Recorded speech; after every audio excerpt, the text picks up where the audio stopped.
They say the desert doesn't care. It doesn't care about your name, your money, or your history. It just takes. It takes the water from your skin, the hope from your heart, and the memory of the life you used to have.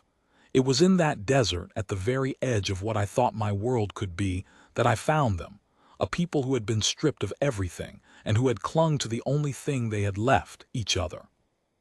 I was a man who had built fences, who had put a price on everything I saw, and they taught me about a different kind of wealth. It wasn't a rescue. It was a collision, a reckoning. And when the wealthy cowboy, my father, chose to stand by their side, it wasn't his money that was the real gift. It was his sacrifice. And in the end, none of us would ever be the same. The story begins, as all my best stories do, with a chill that had nothing to do with the weather. It was the kind of cold that sinks right into your bones, a premonition of bad things to come. The sky was the color of bruised plums, and the last of the evening light was bleeding out over the mountains, painting the desert in shades of amber and deep, mournful violet. We'd been pushing the herd for 3 days straight, a dusty, lowing river of cattle that my father, Harrison Croft, insisted we move before the first real winter storm hit. He was like that, always seeing a storm on the horizon, always pushing against time itself. And I, his son, Eli, was just the cautious, fidgeting shadow he dragged along in his wake. I remember the exact moment my world tilted off its axis. I was on a small rise, checking the flank of the herd, when my horse, a skittish bay named Whiskey, pricked his ears forward. A sound, faint and reedy, drifted across the plain. It wasn't the lowing of a cow or the howl of a coyote. It was higher, more fragile, and it carried a note of pure, unadulterated misery. At first I thought it was a trick of the wind, the desert playing its usual cruel games with the mind. But then the sound came again, and I saw a flicker of movement in the distance, near the base of a jagged escarpment. I kicked Whiskey into a reluctant canter, my heart thudding a strange, uneven rhythm against my ribs. As I drew closer, the flicker resolved itself into a shape, a person, huddled on the ground. I saw a tumble of black hair and a hand, impossibly small, reaching out. It was a woman, and she was not alone.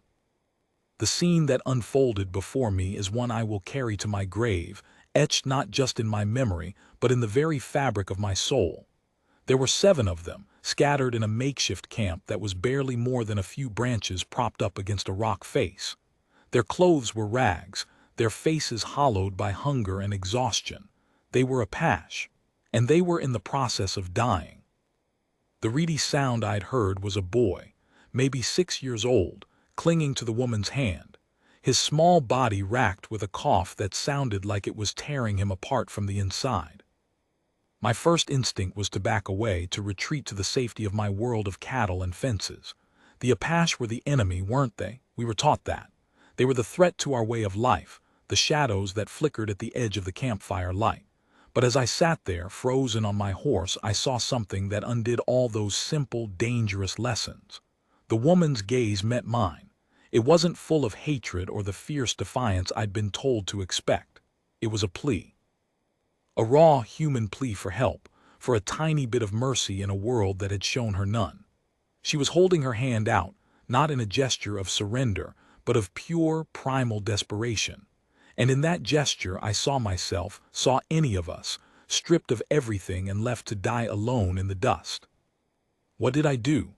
I did the only thing I could think of.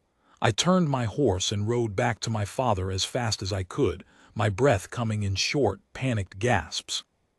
"Pa," I gasped, pulling Whiskey to a skidding halt. "There's people, Apache, dying, at the foot of the mesa."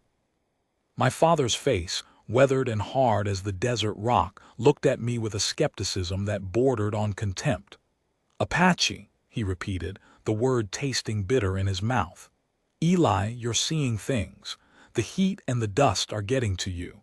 They're probably just a bunch of renegades looking to steal our herd." "No, Pa," I insisted, my voice shaking. "They're not.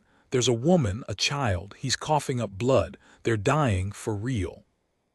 A flicker of something, annoyance perhaps, or a deeper, more troubling emotion crossed his face. "You want me to ride out there and what? Offer them a drink of water? They'd as soon cut our throats as take it, Eli. That's the way of things. It's a hard world out here. You think they wouldn't do the same to us?" I knew my father. I knew the grudges he carried, the history he'd built his life and his fortune on. His ranch, the Croft Cattle Company, was an empire carved out of the wilderness, a testament to his iron will. And in his mind, the Apache were the last wild thing left to be tamed, the final obstacle to complete control. But I also knew him in a way no one else did. Beneath that gruff, unyielding exterior was a man who, deep down, had a sense of duty that was as hard and unyielding as the land itself. He just didn't want to show it. "They'll be dead by morning, Pa," I said, my voice dropping to a quiet, pleading whisper. "Is that what you want? Another notch on the rifle of progress, to just let them die?" He stared at me for a long, uncomfortable moment. The only sound was the creak of saddle leather and the soft huff of the horses. He was wrestling with something. I could see it in the way his jaw tightened, a muscle twitching in his cheek. He wasn't just a rich man.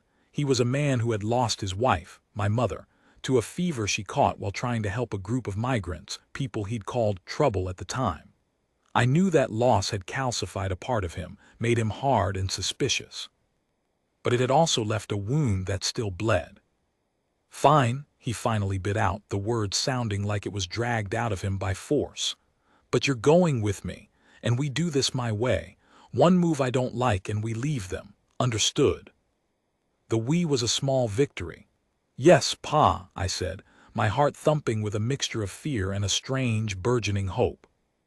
We went to the camp, a small, hated, and necessary gesture of charity. The air was thick with the smell of sickness and despair. My father's face was a mask of cold authority as he surveyed the scene. He didn't speak to the woman directly. He spoke to me, his voice loud and commanding, as if the Apache were just part of the scenery. "Get the canteens, Eli," he ordered, "and the medical kit from my saddlebag.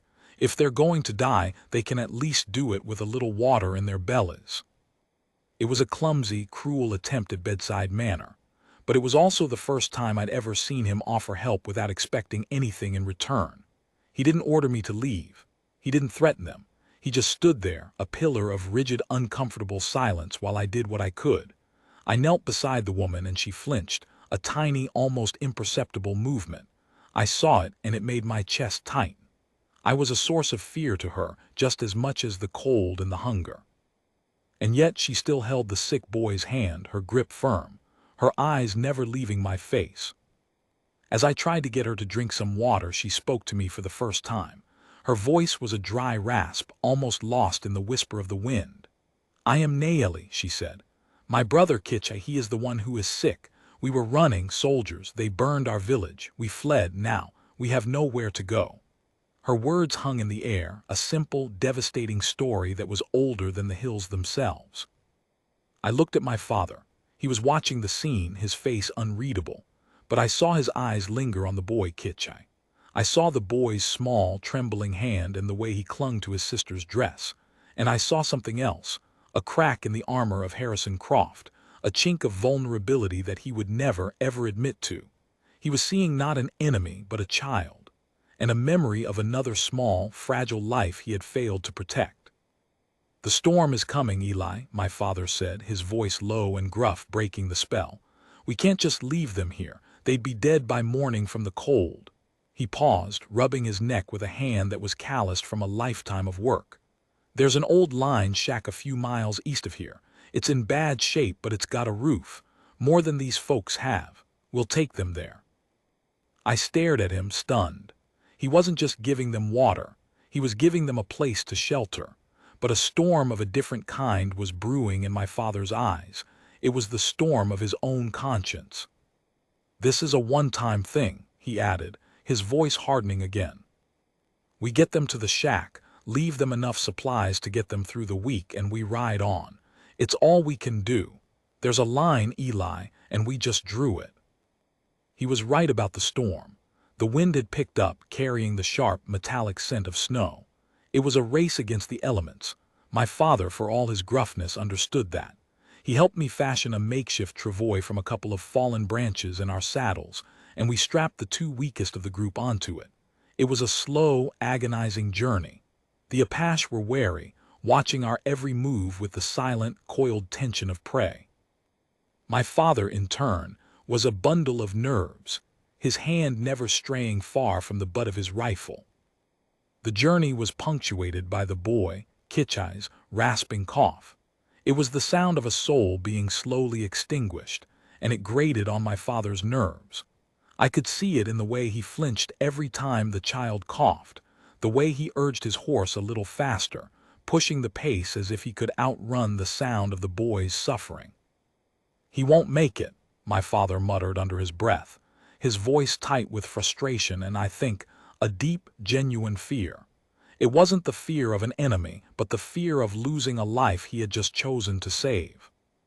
We reached the line shack just as the first flakes of snow began to fall. It was a ramshackle structure, built from rough-hewn logs with a sod roof that had seen better decades. But it was a refuge. We got them inside, built a small fire in the hearth, and distributed the meager supplies we had. My father, for his part, kept his distance, standing by the door, his back to the warmth, watching the gathering blizzard outside as if he was expecting an attack. It was Nayeli who approached him, her steps silent on the dirt floor.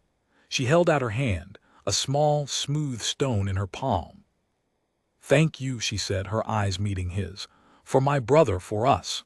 Her gaze was steady, unyielding. It didn't flinch under his hard stare. My father looked at the stone, a gesture of gratitude from a people he had been taught to hate. He didn't take it. He just nodded, a stiff, jerky motion of his head. "Don't thank me," he said, his voice gruff. "It's just a storm. I'd do the same for a stray dog." The lie hung in the air between them. It was the first time I ever heard my father lie, and we all knew it. He had just done something that defied his entire nature, and he was trying to pretend it was nothing. The wind howled, rattling the loose boards of the shack. A piece of the roof gave way, sending a shower of dirt and snow onto the floor. The woman, Nayeli, flinched, clutching Kitche closer to her chest. My father watched the new gap, a deep, troubled frown on his face. He wasn't thinking about the threat of the Apache anymore. He was looking at the weakness of the structure, a problem he could solve. He was looking at a problem he couldn't walk away from. "That roof won't hold the night if this wind keeps up," he said, more to himself than to me. He rubbed his neck again, a nervous habit I knew well, and let out a long, weary sigh. He was making a decision, a terrible, life-altering decision. He was choosing to stay. The storm wasn't just weather. It was an entity, a white, howling beast that slammed against the flimsy walls of the lined shack, trying to tear it apart and expose the fragile life huddled within. The wind found every crack, whipping in with a frigid bite that made the small fire we'd built seem like a futile gesture. It was in this howling chaos that I saw the real battle begin, a war fought not with rifles and bullets, but with stubbornness and a stubborn brand of compassion. My father, the wealthy, powerful rancher, had chosen to stand by them. But what he hadn't reckoned with was the cost of that decision, and the sheer, unyielding resilience of the people he decided to save. The first problem was the roof. The storm had found a weak spot, and a steady trickle of icy water was now dripping onto Kitchai's blanket. The boy was delirious, his forehead burning with fever, his small body racked with a cough that sounded like broken glass. It was Nayeli who acted first. Without a word, she stood up, her movements lithe and unhurried despite the emergency. She found a branch that had blown in, and with a simple knife that seemed too small for such a task, she began to whittle a new peg. It was a quiet, determined act. She wasn't panicking. She was adapting. It was a trait that I would come to see as her hallmark, a quiet fortitude that was far more formidable than any weapon. My father, ever the pragmatist, had been eyeing the leak with a scowl. He was used to solving problems with money and manpower, but here, his wealth meant nothing. He couldn't summon a carpenter or order a new roof. He just had his hands and a growing, grudging respect. He grunted, looked at the tiny peg Nayeli was making, and then pointed a calloused finger at a rotted beam. "That needs to be braced," he said, his voice brusque. "If that gives way, the whole center's going to collapse." He wasn't asking for permission. He was declaring a need. He had moved from being a reluctant savior to a man confronting a shared problem. It was as if the howling wind had blown away the old rules of enmity, and in their place, a new, more practical reality had taken root. We spent the better part of the night in a desperate flurry of makeshift repairs. My father, who had a lifetime of experience building and fixing, proved to be worth more than all the gold in his bank. Naeli, with a quiet competence that silenced my father's gruff instructions, found a piece of leather and some sinew from a scrap of an old bridle, and used them to seal the worst of the gaps in the roof. We were a strange, unlikely work crew, cobbling together a sanctuary out of sticks, leather, and sheer will. I remember the look on my father's face when he saw Naeli use a piece of rawhide to tie a beam, a technique I could tell he'd never seen before. It wasn't just surprise. It was a flash of genuine curiosity. He was learning. The boy, Kichai, was our central worry. His fever spiked, and his coughing became so violent he couldn't keep water down. Naeli's calm facade finally cracked. I saw her hand tremble as she tried to wipe the sweat from his brow. She was a warrior, yes, but she was also a sister, and her brother was dying in her arms. "We need willow bark," she said, her eyes meeting my father's. Her voice was steady, but there was a plea in her eyes. "To bring his fever down, it is a medicine we know." My father stared at her, his brow furrowed. "Willow bark? You expect me to go outside and find you a tree in a blizzard? The world is nothing but white and howling wind out there.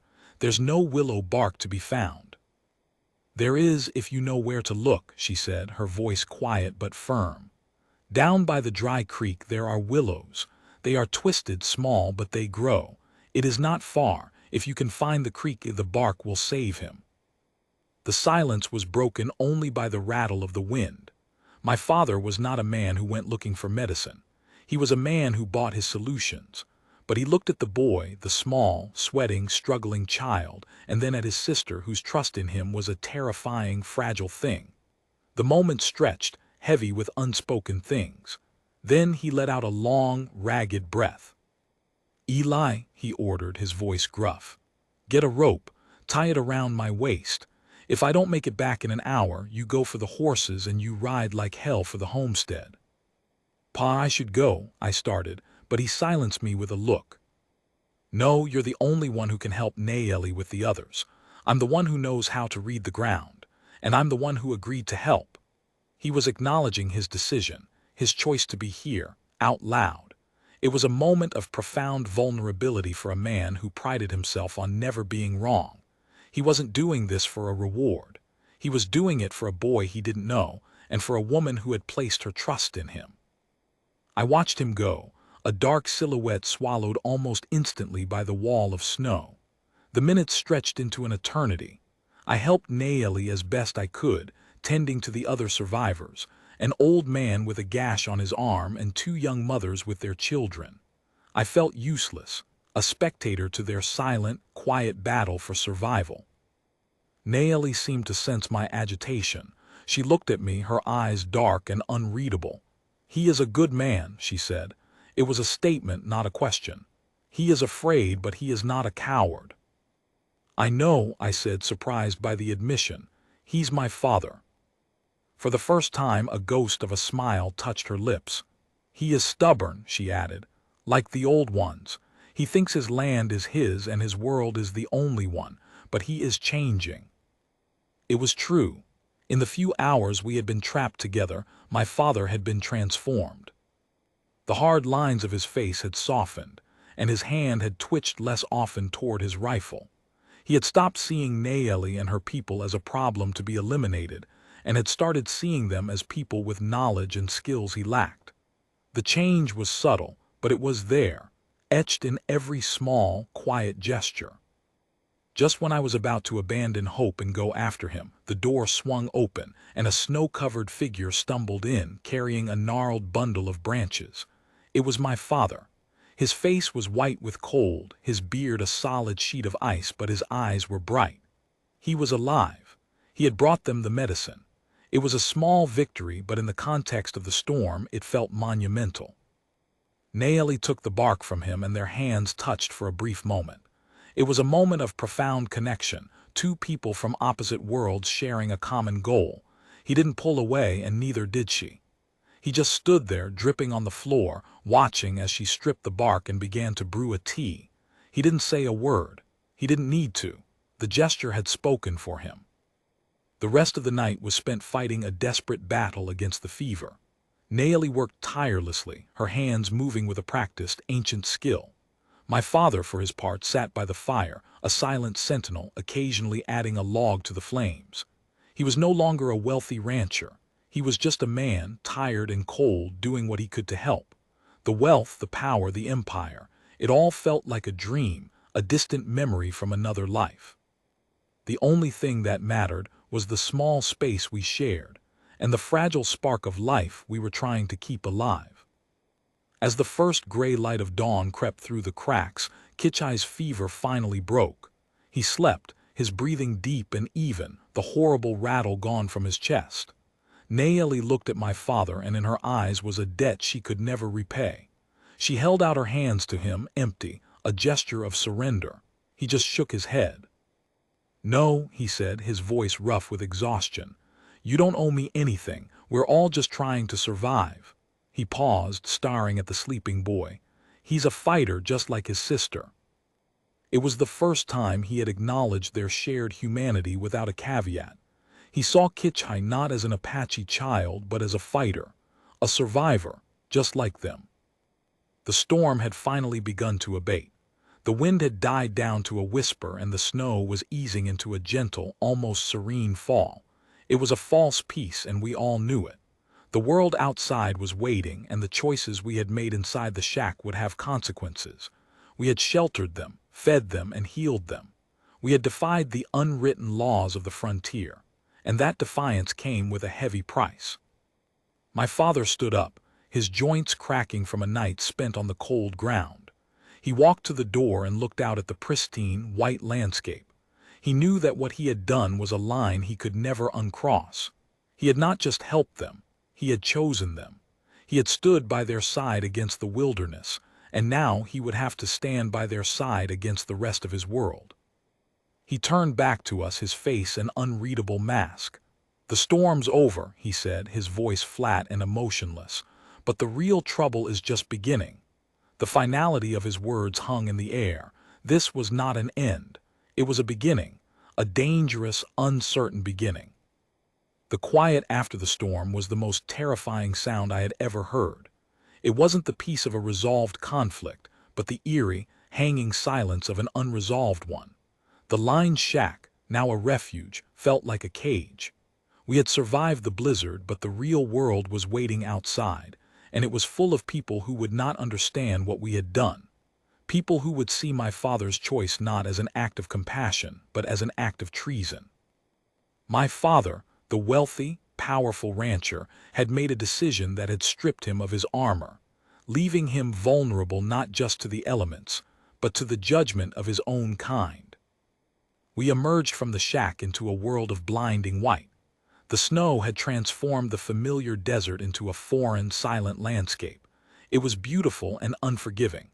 The horses, who had weathered the storm in a small, protected arroyo, were stamping and blowing, eager to be moving. There was no more putting off the inevitable. We had to ride back to the ranch, and we had to take them with us. Naeli stood beside me, her face etched with a deep, quiet sorrow. She knew what we were riding into. She had seen the way my father's men looked at her kind. She knew the suspicion that lurked in the hearts of the settlers. "We will bring trouble to your home," she said, her voice barely a whisper. It was not a plea to be left behind. It was a statement of fact. My father, who had been checking the cinch on his saddle, looked up at her. His face was hard, his eyes flinty. "I know," he said, the admission blunt and unflinching, "but you're coming anyway." He didn't look at her as he said it. He was staring out at the horizon as if he could see all the way to the ranch and the trouble that was gathering there. He had made a choice, and he was going to see it through, no matter the cost. The journey was a silent, tense affair. The Apache, save for Naeli, were quiet, their eyes darting nervously at the landscape. They were moving back into a world that was hostile to them, trusting us to lead them through it. The weight of that trust was immense. I could see it in the way my father's shoulders were squared, the way he held himself rigid in his saddle, scanning the horizon for threats that were not just natural but human. When we finally crested the rise that overlooked the Croft Ranch, a cold dread settled in my stomach. The ranch was a sprawling operation of barns, corrals, and a grand two-story house, a place of my childhood of security and privilege. But as we descended into the valley, I saw that a group of men had gathered near the main house. They were my father's foreman, Tom, and a few of the other hands. They were not alone. With them was a man I recognized as the local marshal, a stern-faced man named Miller, and a cluster of other ranchers. "Stay here," my father ordered me, his voice low and tight. "Take them to the big barn, keep them out of sight. Don't let anyone near them." He then urged his horse into a trot, heading straight for the gathering of men. I watched him go, my heart pounding. He was walking into a lion's den, and he knew it. I did as I was told, leading the small group of Apache to the barn, a structure that had always felt safe and familiar but now felt like a hiding place. As we were settling them in, I heard the distant murmur of voices, sharp and angry, carrying on the wind. "Harrison, what have you done?" It was Miller, the marshal, his voice loud and accusing. "You have them on your property, after what happened at the Barker place. These are hostiles, man. They should be on the run or in a cage." I crept to the barn door and peered out. My father, still on his horse, sat facing the circle of men, a lone figure against a storm of outrage. His back was to me, but I could see the tension in his frame, the rigid set of his shoulders.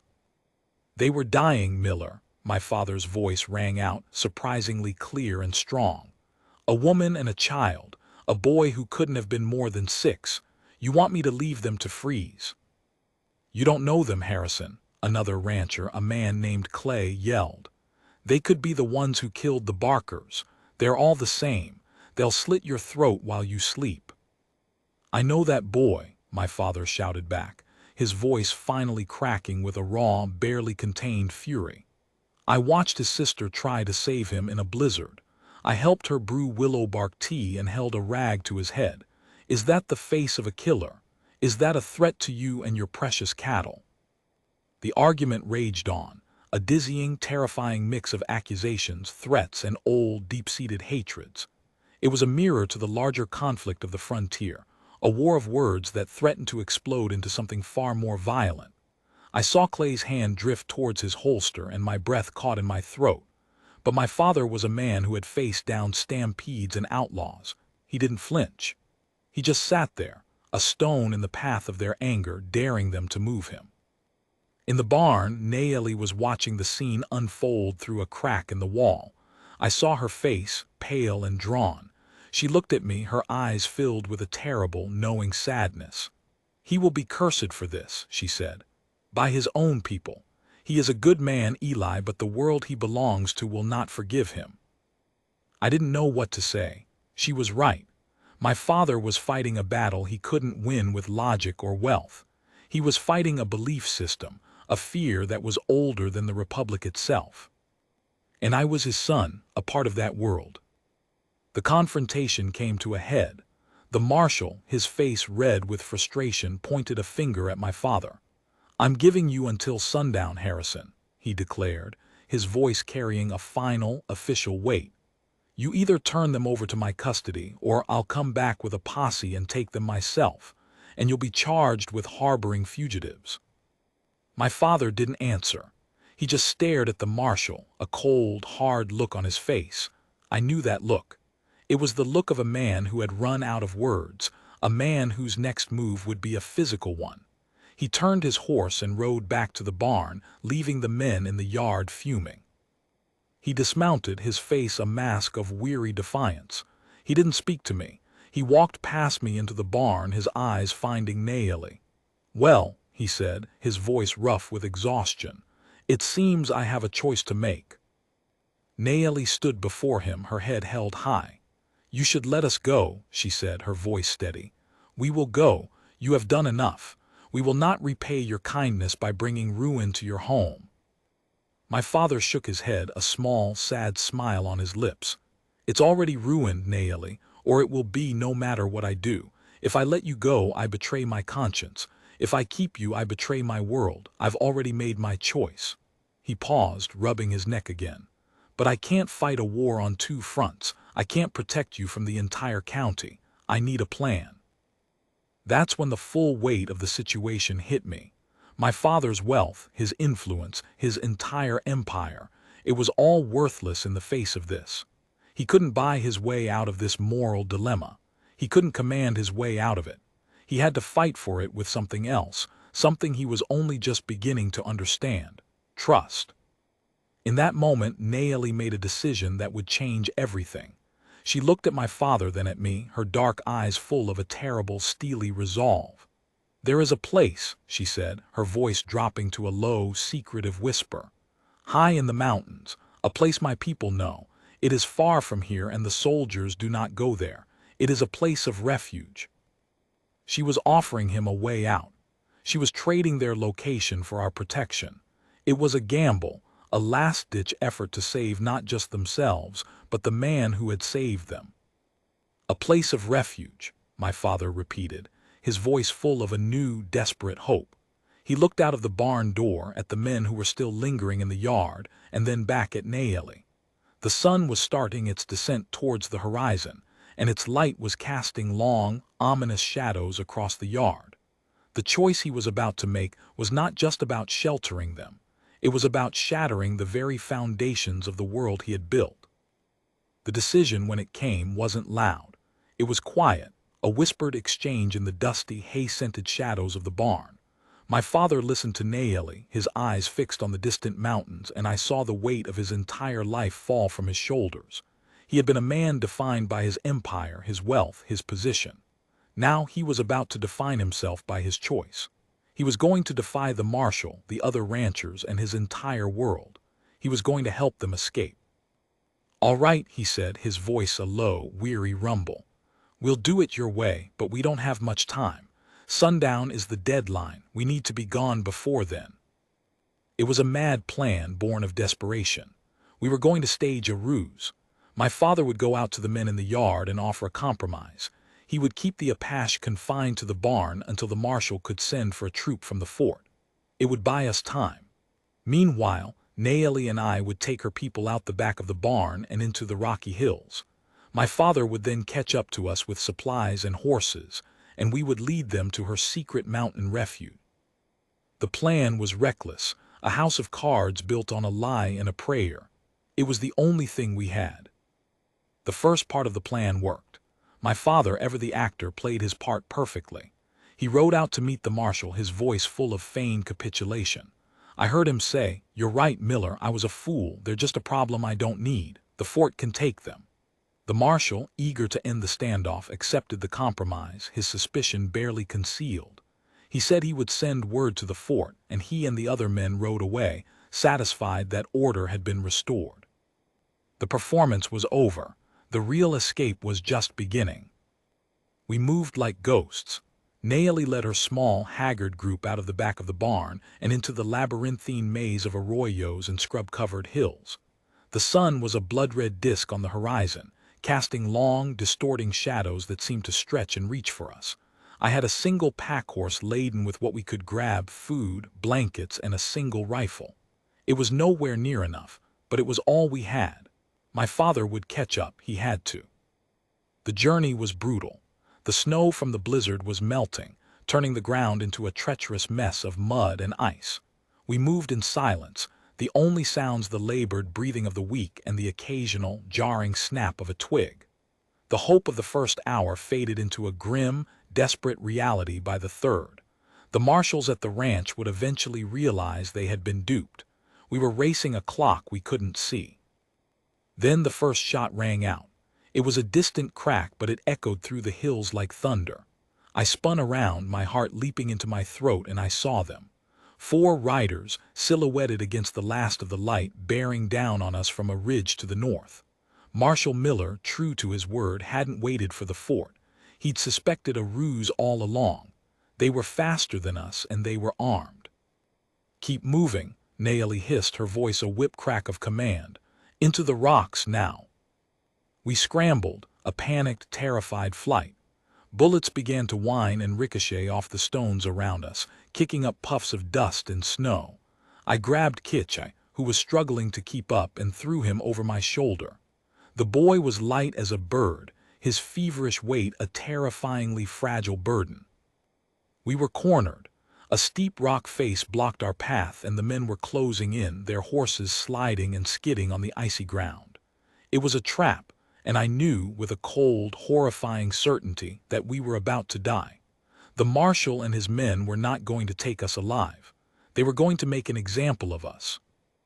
Then the world exploded. A new sound, a deafening roar, echoed through the canyon. It was the sound of several rifles firing in quick succession, but not from the marshal's men, from the high ground above us. A barrage of gunfire erupted, and 2 of the marshals toppled from their saddles. The remaining 2, including Miller, spun their horses, trying to locate the new threat, their faces contorted with shock. From behind a rock outcropping, I saw my father. He was no longer the wealthy, stoic rancher. He was a force of nature, his face a mask of cold fury. He was carrying an old, double-barreled shotgun, and he was not alone. With him were the 2 young mothers from the Apache group. They were holding old, weathered rifles, and they were firing with a grim, silent precision. "Run, Eli," my father roared. "Get them out of here, I'll cover you." It was a sacrifice. He was buying us time with his own life. The marshal, enraged, had turned his attention to my father, firing a wild shot that splintered the rock near his head. I didn't hesitate. I grabbed Naomi's arm and dragged her and the others up the slope, past the firefight, into the safety of the high canyon. Behind us, the battle raged. A single man, my father, and 2 women, fighting against a force that was determined to kill them. It was an impossible stand, but it was the only stand they could make. We scrambled over the ridge and fell into a hidden crevice, a natural cave that seemed to swallow the sound of the gunfire. We were safe for the moment, but the cost was yet to be counted. I looked back, my eyes straining to see through the gathering gloom. I saw the marshal, his horse rearing, and then I saw my father. He had been hit. He stumbled, and I saw a bloom of dark red spread across his side. But he didn't fall. He staggered forward, firing his shotgun one last time, and then I saw him collapse, his body hidden by a rock. The gunfire ceased. The world fell silent. "Pa!" I screamed, the word tearing from my throat, raw and desperate. I was about to run back down the slope to go to him, but Naomi's hand held me back. "No, Eli," she said, her voice choked with tears. "He made his choice. He knew the cost. We must keep moving or his sacrifice will be for nothing." I looked at her, my vision blurry with tears. I looked at the others, the old man, the mothers, their children, and Kitchai, who was clinging to my leg. They were all looking at me, their eyes full of a terrible understanding. They had seen this kind of sacrifice before. It was a part of their history, but for me, it was the end of my world. My father, the man I had resented for his coldness, his rigidity, his wealth, had just given his life for them. For me, it was the final act in his long, impossible transformation. We continued the journey, but it was a hollow, grief-stricken trudge. I was no longer a reluctant observer. I was the leader of a ragged band of survivors, burdened with a debt I could never repay. My father had not just stood by their side. He had stepped in front of them, taking a bullet meant for them. He had paid the ultimate price for his conscience. The mountain refuge, when we finally found it, was everything Naomi had promised. It was a hidden valley, a pocket of life in a landscape of rock and pine. A place of ancient beauty, where the whispers of a people who had been hunted for centuries could still be heard. We were safe, but a deep, bitter sadness had settled in my soul. Weeks later, I stood on a high bluff, looking out at the vast, unforgiving desert I had crossed with my father. Naomi came to stand beside me. We did not speak for a long time. In her hand, she held the small, smooth stone she had tried to give my father that first night in the lined shack. She pressed it into my palm. "He chose to be with us, Eli," she said, her voice soft and gentle. He became one of us. That is the greatest gift a person can give. A man like your father with everything to lose, who chooses to lose it all for a stranger, that is not a curse. It is a legacy. I looked at the stone in my palm, smooth and warm from her touch. I understood now. It wasn't about the money, the power, or the ranch. It was about the choices a person makes in the moments that truly matter. My father had chosen compassion. He had chosen humanity, and in doing so, he had found his own redemption. The desert stretched before me, infinite and indifferent. But for the first time, I didn't see it as a place of fear or conflict. I saw it as a place of possibility, a place where even the hardest heart could find a new purpose. I was no longer Eli Croft, the wealthy rancher's son. I was a man who had learned a profound lesson, that true wealth is not in what you own, but in what you give away. A legacy can be found in a single, selfless act. And that act, in the end, is the only thing that truly survives.